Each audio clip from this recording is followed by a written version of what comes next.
नमस्कार विद्यार्थी मित्रो, सर्वप्रथम तुमचं मी स्वागत करतो. इयत्ता 11वीमध्ये तुम्ही व्यवसाय अभ्यासक्रम या विभागाकडे प्रवेश घेतला आणि आपली आवड ही निश्चित केली. चालू शैक्षणिक वर्षामध्ये तुम्हाला जे एकूण विविध प्रकारचे विषय अभ्यासायचे आहेत, पाहायचे आहेत, त्याच्यामध्ये मराठी असेल, इंग्लिश असेल, जनरल फाउंडेशन कोर्स असेल आणि ज्या अभ्यासक्रमासाठी तुम्ही प्रवेश घेतला असेल त्या अभ्यासक्रमाच्या संदर्भात असलेले 3 विषय, याशिवाय शारीरिक शिक्षण की ज्याला आपण PT विषय म्हणतो आणि पर्यावरण, असे साधारणतः महत्त्वाचे 6 आणि ते 2 8 असे 8 विषय तुम्हाला चालू शैक्षणिक वर्षामध्ये अभ्यासायचे आहेत. म्हणजे मराठी, इंग्लिश, पायाभूत अभ्यासक्रम आणि ज्या कोर्सला प्रवेश घेतला असे 3 विषय, 3 अधिक 3 असे 6 विषय आणि त्याच्यानंतर 7वा विषय शारीरिक शिक्षण, 8वा विषय पर्यावरण, असे एकंदरीत 8 विषय तुम्हाला चालू शैक्षणिक वर्षामध्ये पाहायचे आहेत, अभ्यासायचे आहेत. तत्पूर्वी तुमच्या एकूण विषयांपैकी माझ्याकडे जनरल फाउंडेशन कोर्स, म्हणजे ज्याला आपण रोजगार क्षमता कौशल्य विकास या नावाने ओळखतो, हा जनरल फाउंडेशन कोर्स हा मी तुमचा घेणार आहे. तुमचं पुन्हा एकदा स्वागत करतो आणि आपण सर्वप्रथम पहिल्या टॉपिकला सुरुवात करूया. पहिल्या टॉपिकचं नाव आहे स्वयंव्यवस्थापन. पहिला टॉपिक स्वयंव्यवस्थापन, त्याला इंग्लिशमध्ये आपण सेल्फ मॅनेजमेंट असं म्हणतो. या टॉपिकमध्ये सर्वप्रथम आपल्याला पाहिजे संकल्पना.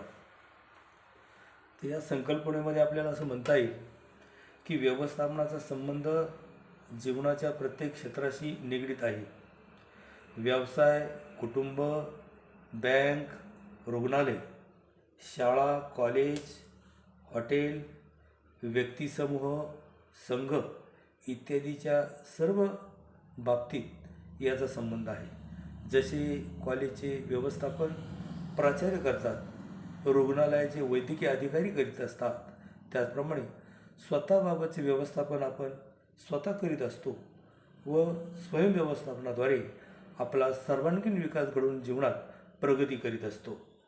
आपल्याला या संकल्पनेमध्ये एक गोष्ट लक्षामध्ये येते की स्वयंव्यवस्थापन ही सर्व व्यापक अशी संकल्पना आहे, सर्व क्षेत्रामध्ये ती लागू पडते असं आपल्याला म्हणता येईल. व्यवस्थापन ही एक अतिशय व्यापक स्वरूपाची संकल्पना आहे. समाजात कोणतेही कार्य यशस्वीपणे करण्यासाठी व्यवस्थापनाची आवश्यकता असते. त्यामुळे व्यवस्थापन हे सर्वव्यापी आहे. या संकल्पनेला आता सर्वत्र मान्यता मिळाली आहे. आपल्याला स्वयंव्यवस्थापनाच्या संदर्भामध्ये नुसती संकल्पना समजून घेऊन थांबायचं नाही, तर स्वयंव्यवस्थापन या शब्दाची व्याख्या, या संकल्पनेची व्याख्या आपल्याला समजून घ्यायची आहे. तर या व्याख्येमध्ये विविध तज्ज्ञांनी, विविध विचारवंतांनी आपले विचार मांडलेले आहेत.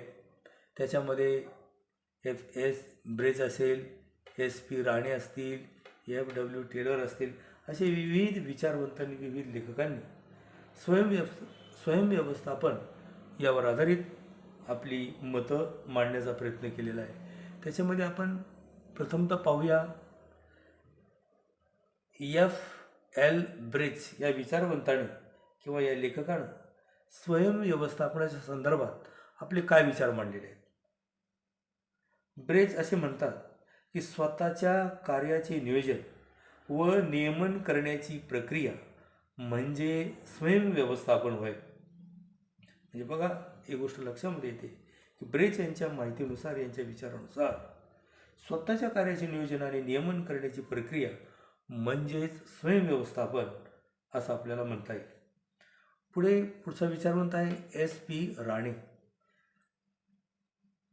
ते असं म्हणतात की स्वयंव्यवस्थापन म्हणजे अशी प्रक्रिया ज्याद्वारे व्यक्ती स्वतःची बलस्थाने, कमतरता, कौशल्य, क्षमता, आवडीनिवडी, ध्येय, उद्दिष्टे साध्य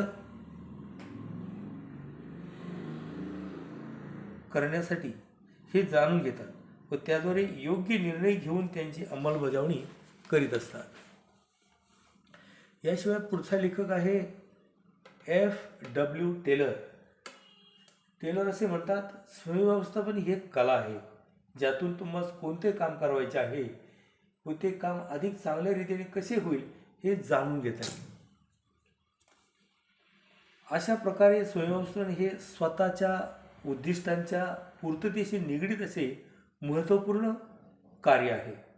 स्वयंव्यवस्थापन प्रक्रियेद्वारे आपण स्वतःची बलस्थाने, कमतरता, कौशल्य, क्षमता, आवडीनिवडी, मूल्ये, ध्येय व उद्दिष्टे काय आहेत हे समजून घेऊ शकतो व ते साध्य करण्यासाठी आपल्याला त्याप्रमाणे प्रयत्न करता येतो.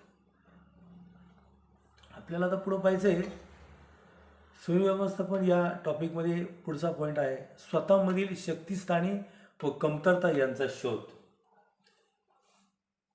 जीवनात आपली उद्दिष्टे साध्य करायची असतील, यशस्वी व्हायचे असेल तर स्वतःची संपूर्ण माहिती असणे गरजेचे असते. स्वविषयक जाण वाढवण्याकरिता आपल्यातील शक्तिस्थाने व कमतरता यांचा शोध घेणे आवश्यक असते. व्यक्तीने स्वतःची कौशल्ये, क्षमता, आवड, कुवत इत्यादीचा साकल्याने अभ्यास केला व स्वतःचे मूल्यांकन केले तर त्याला आपल्यातील शक्तिस्थाने व कमतरता लक्षात येतात आणि कमतरता दूर करण्यासाठी प्रयत्नसुद्धा करता येतात. स्वतःमधील शक्तिस्थाने व कमतरता यांचा शोध घेण्याच्या दृष्टीने आपल्याला काही बाबतीत पुरेशी जाणीव असणे आवश्यक आहे. त्यामुळे स्वतःचे चांगले व वाईट गुण समजून परिस्थितीला सामोरं जाण्यास उपयुक्त ठरते. ते पॉईंट जे आहेत ते आपण पुढील पद्धतीने आपण त्याच्यावरती प्रकाश टाकूया. त्याच्यामध्ये प्रामुख्याने असं म्हणता येईल, पहिल्या पॉईंटमध्ये स्वतःला समजणे आणि स्वतःचा स्वीकार करणे. स्वतःला समजून घेण्याची पहिली पायरी म्हणजे स्वतःचा स्वीकार होय. दुसऱ्या पॉईंटमध्ये आपल्याला असं म्हणता येईल, आपली ध्येय, स्वप्ने नेमकी काय आहेत, आयुष्यात आपल्याला काय करायचे आहे, काय हवे आहे हे माहीत असणे. नंबर 3, स्वतःचे चांगले गुण त्याचबरोबर कमकुवत बाजू माहीत असणे. 4, आपल्याला स्वयंप्रेरणा नेमकी कशामुळे मिळते. 5, कशामुळे तुम्ही सुखी आनंदी होतात व कशामुळे तुम्हाला दुःख होते. 6, स्वतःमध्ये आणि स्वतःच्या आयुष्यात काय बदल हवे याची जाणीव असणे. नंबर 7, तुम्हाला तुमचा स्वभाव कसा वाटतो. 8, आत्तापर्यंत तुम्ही जीवनात कोणते यश मिळवले आहे. 9, तुमचे इतरांशी व इतरांचे तुमच्याशी वर्तन कसे आहे. 10, जीवनात कष्ट करायला तुम्ही किती महत्त्व देता. 11, तुम्ही स्वतःकडे कुठल्या नजरेने पाहता. 12, तुमचे स्वतःबद्दलचे मत व स्वप्रतिमा नेमकी कशी आहे. 13, आपली मूल्ये काय आहेत. 14, आपली जगण्याची परिसीमा काय आहे. आणि शेवटचं 15, आपली सवयी व स्वयंप्रेरणा नेमक्या काय आहेत इत्यादी. अशा पद्धतीनं 15 पॉईंटमध्ये आपणाला स्वतःमधील शक्तिस्थाने व कमतरता याचा शोध घेण्याच्या दृष्टीने विचार करता येतो. आपल्याला सविस्तररित्या आता असं पाहिजे आहे की शक्तिस्थाने म्हणजे जे स्ट्रेंथ जे आहेत यावर आधारित सविस्तररित्या आपल्याला अभ्यास करायचा आहे. जसं म्हटलं जातं की व्यक्तीला आपली ओळख स्वतःला असली पाहिजे. जीवनात सफलतेकडे जाण्याची पहिली पायरी म्हणजे स्वतःची ओळख. स्वतःमधील गुणक्षमता ओळखून त्याचा आपण कशा प्रकारे वापर करू शकतो व आपली शक्तिस्थाने कशा प्रकारे बळकट करावी याचा विचार करावा लागतो. इतर व्यक्ती आपल्याबद्दल काय बोलतात याबाबत विचार केल्यास आपली बलस्थाने आपल्या लक्षात येतात व ती आपण बळकट करण्याचा प्रयत्न करतो. शक्तिस्थानाच्या बळकटीकरणाने स्वतःची खूप चांगली प्रगती आपणाला साधता येते. स्वतःमध्ये आत्मविश्वास, सतत शिकण्याची प्रवृत्ती, कठोर व सतत परिश्रमाची तयारी, सदैव सकारात्मक दृष्टिकोन, योग्य वेळेचे व्यवस्थापन, उत्कृष्ट संवाद कौशल्य, कामावर प्रचंड निष्ठा, उत्तम आरोग्य, कामाचे परिपूर्ण ज्ञान व कौशल्य, जोखीम स्वीकारण्याची तयारी इत्यादी शक्तिस्थानानुसार बदल घडून आणल्यास प्रत्येकजण यशस्वी होऊ शकतो. पुढं आपल्याला पाहिजे कमतरता म्हणजे विकनेस. आपल्यामध्ये काय कमतरता आहे याचा शोध घेऊन त्या कमतरता कमी करण्याचा सुद्धा प्रयत्न करायला हवा. अपयशाने खचून न जाता, नाउमेद न होता, अनुकूल व समाजमान्य पद्धतीचा वापर करून, उणिवा कमी करून आत्मविश्वास वाढवायचा असतो.